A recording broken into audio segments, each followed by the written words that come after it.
morning. This is Business Morning live on Channels Television, your home for the news. I'm Harriet Agbenyi. Thank you so much for joining me on today's edition of the program.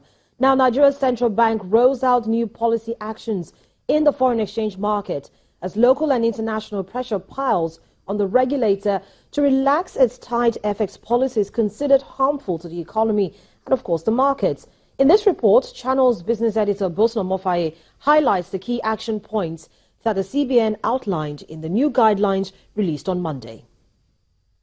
Nigeria's central bank today announced its first policy actions in the foreign exchange market in 2017. The announcement by the financial regulator also comes less than a week after the National Economic Council asked the CBN to revisit its policies on the FX market as the value of the local currency unit dips almost on a daily basis. Today, the financial regulator announced the direct addition of funding of foreign exchange to banks for onward sales to Nigerians for their personal and basic travel, medical needs, and school fees. The new directive takes immediate effect, the CBN statement says.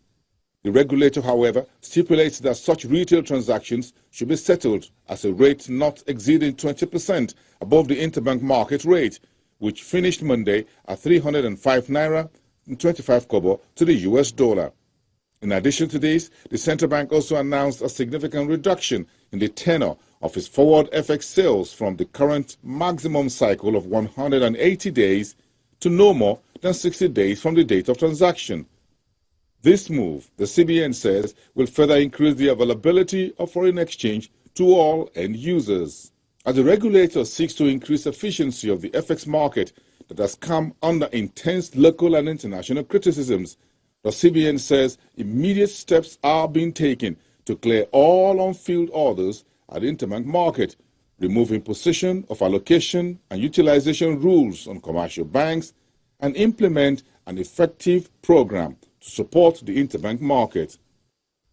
The operator of the interbank FX market, the FMDQ OTC Securities Exchange, was therefore advised to activate its FX order book system as soon as possible and fast-track the onboarding of Forex clients on its FX relationship systems in order to ensure total transparency of the FX market. Bosna Mofaye, China's Business News.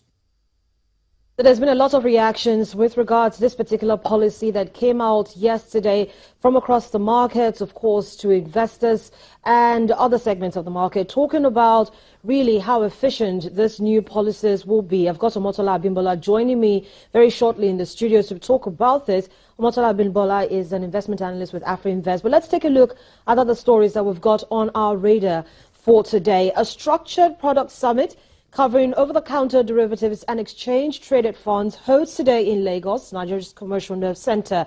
Now, the summit, organized by Nigeria's Capital Market Solicitors Association, is aimed at deepening the knowledge of derivative instruments, promoting stronger regulatory framework, and preparing domestic markets for the growth of more sophisticated products.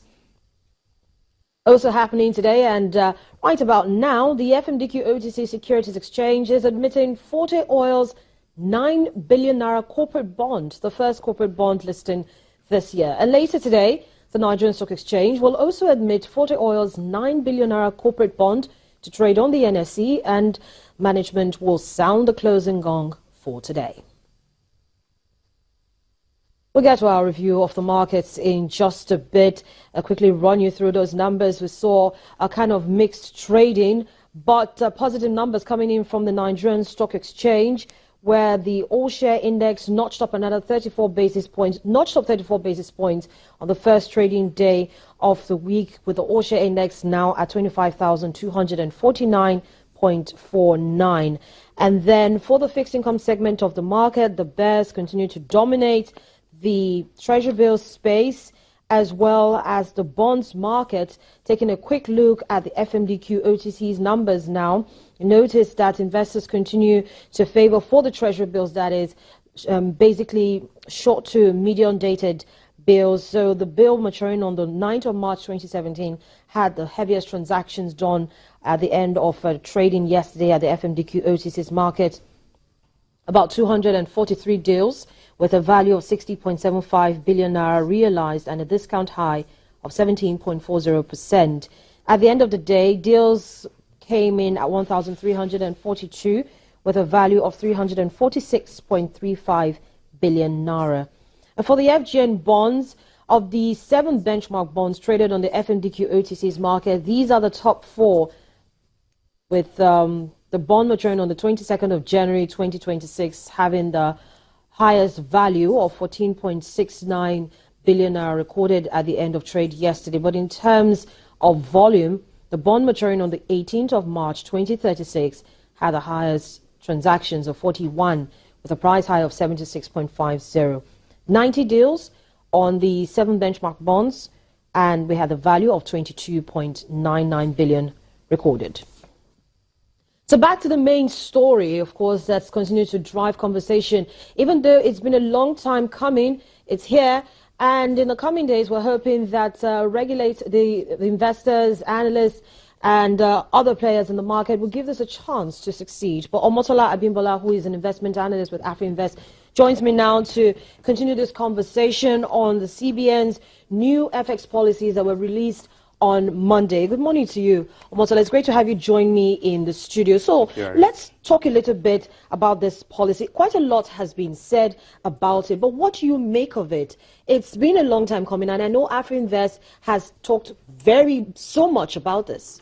We have indeed, and it's been coming for quite some time now. Let me first address what the CBN is trying to do. Number one, they are trying to narrow the gap between the interbank and the parallel market rates, which is at an all-time high of 215 naira to $1 right now. And they're trying to do this by trying to increase the supply of FX to the retail markets. So they are saying that every week they'll be conducting auctions to the commercial banks in order to fulfill demands for business travel allowances, school fees, and medical tourism.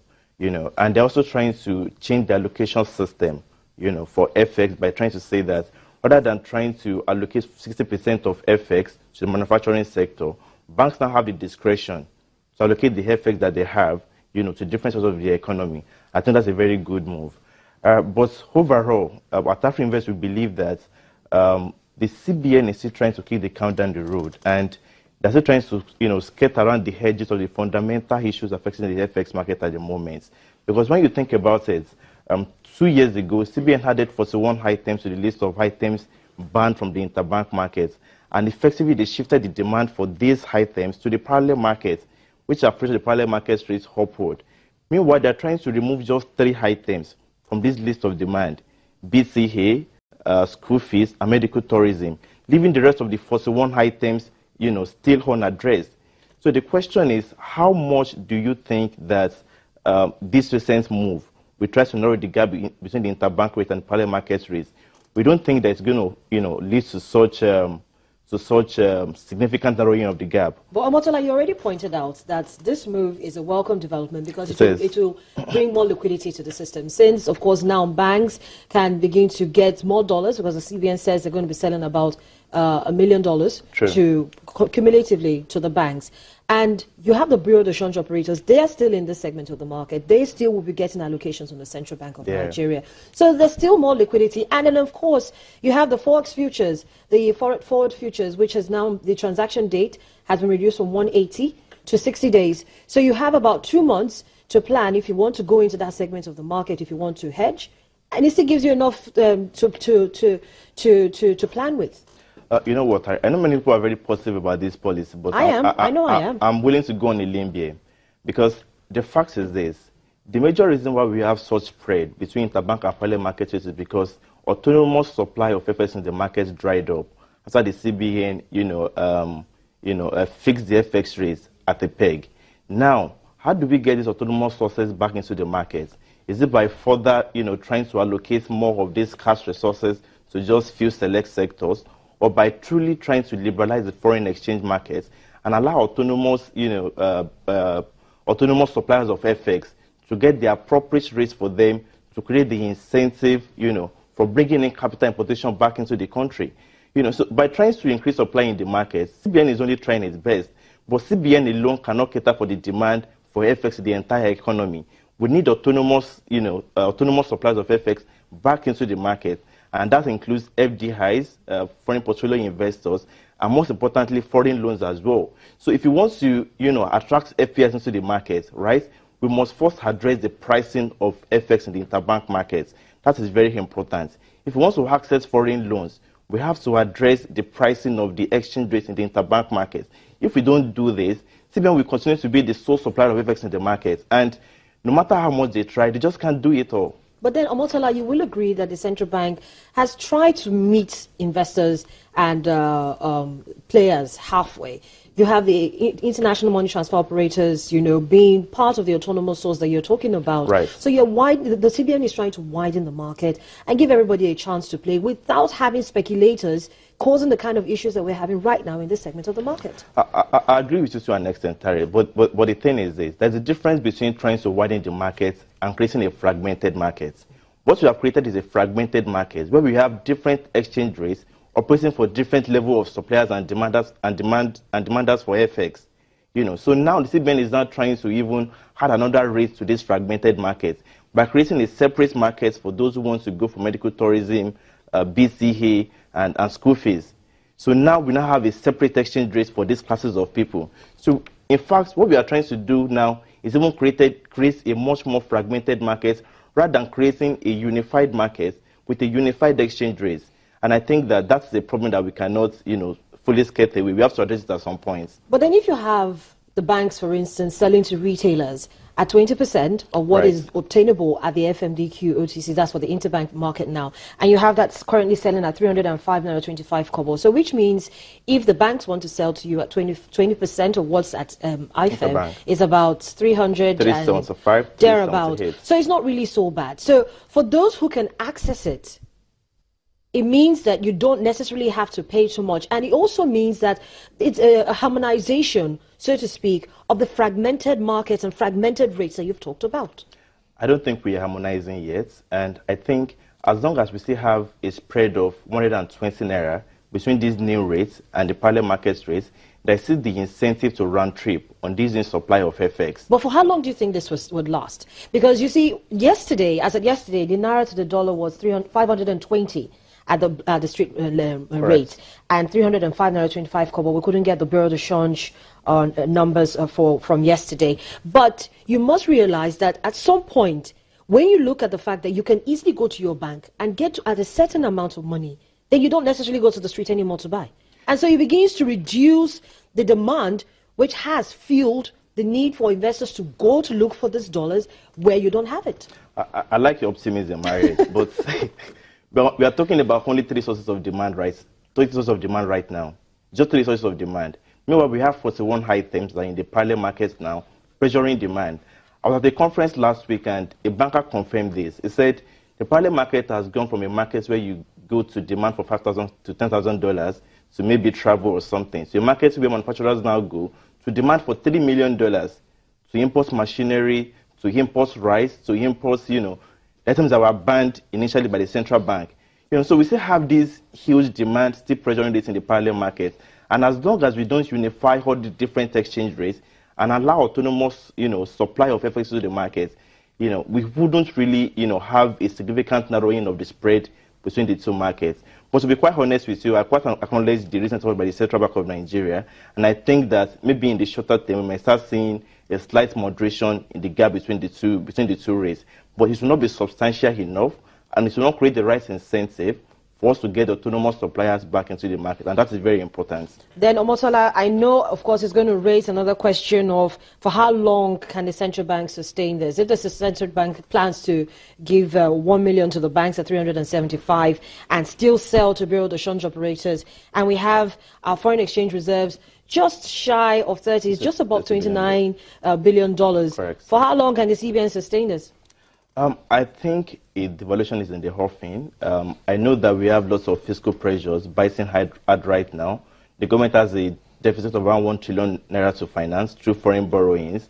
And by the time we start going to all these multilateral, lending partners like the IMF and the World Bank, they will start insisting on us, having a truly liberalized market for us to access funding to finance the deficits. So I do think that by the time we start seeing these fiscal pressures actually biting very hard, we're going to have a very much desired adjustment in the management of FX in the markets. Omotola, let's anchor this conversation here. But Thank of course, it much. doesn't end for tonight. It doesn't. Omotola Abimbala is an investment analyst with AfriInvest. Thank you so much for your perspectives this morning. We've got another look at this CBN's new FX policies in just a bit. We're talking about commodities, the domestic commodities, and Opeyemi Oguntade joins me after now to focus on this. Stay with us.